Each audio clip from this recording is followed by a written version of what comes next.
नमस्कार। आज world stroke day के उपलक्ष्य में मैं आपसे बात करूंगी एक बहुत ही कॉमन बीमारी जो बहुत बार अनडायग्नोज्ड रह जाती है, जिसको हम बोलते हैं ट्रांजिएंट इस्केमिक अटैक और मिनी स्ट्रोक।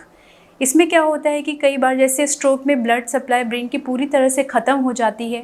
टीआई में क्या होता है कि ब्लड सप्लाई थोड़ी देर के लिए कम हो जाती है।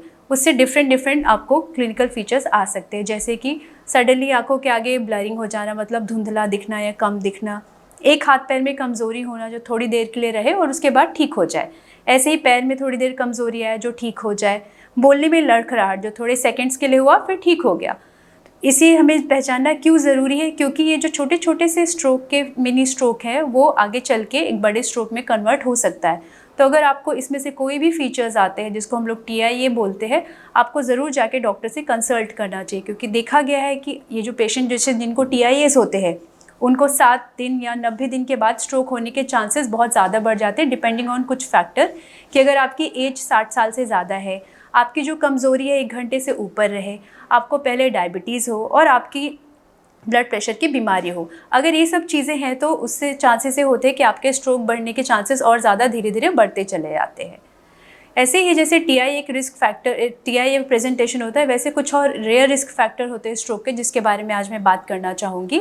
सबसे पहले हम डिस्कस करते हैं एक बहुत ही कॉमनली बट इग्नोर्ड कंडीशन जिसको बोलते हैं हम वर्टिब्रल आर्टरी डिसेक्शन। इसके अंदर क्या होता है कि अगर आपने कई बार नेक बहुत मैनिपुलेट करा है, जैसे लोग जाके यूजुअली मसाज करा लेते हैं या जब हेयर कट कराते तो नेक मूवमेंट विगरसली करा लेते हो, उससे पीछे जो वर्टिब्रल आर्टरी जाती है उस पर कई बार इफेक्ट होता है और वो एक तरीके से फट जाती है।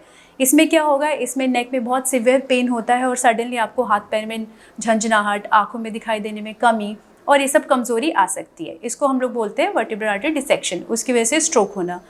एक और बहुत कॉमन कारण है जो इग्नोर होता है, वो होता है ऑब्स्ट्रक्टिव स्लीप एपनिया। अगर आपका वज़न ज़्यादा है, आपको बहुत खर्राटे आते हैं, आपको रात में सोते सोते बार बार नींद खुलती है और दिन में जब भी आप बैठे रहते हैं, कोई काम नहीं कर रहे हो, टीवी देख रहे हैं, खाली बैठे आप सो जाते हैं, ये एक इनडायरेक्ट इंडिकेशन है कि आपको ऑब्स्ट्रक्टिव स्लीप एपनिया है।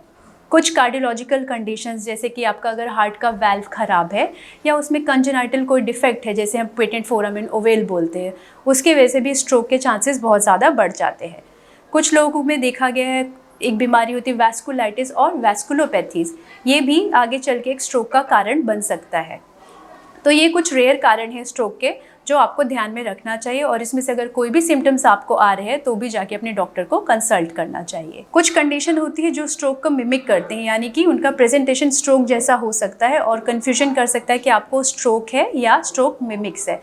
वो स्ट्रोक मिमिक क्या होते हैं, जैसे कि अगर आपको माइग्रेन है, कुछ टाइप के माइग्रेन है जिसको बोलते हैं माइग्रेन विद ऑरा, जिसमें सडनली आपको दिखना बंद हो जाए, आँख के आगे अंधेरा आ जाए, ऑप्थेल्मोप्लेजिक माइग्रेन और रेटिनल माइग्रेन, बेजिलर माइग्रेन जिसमें सडनली आपको चक्कर आए और लगेगा बेहोशी आ जा रही है, हेमीप्लेजिक माइग्रेन जिसमें शरीर का एक हिस्सा कमज़ोर पड़ जाए।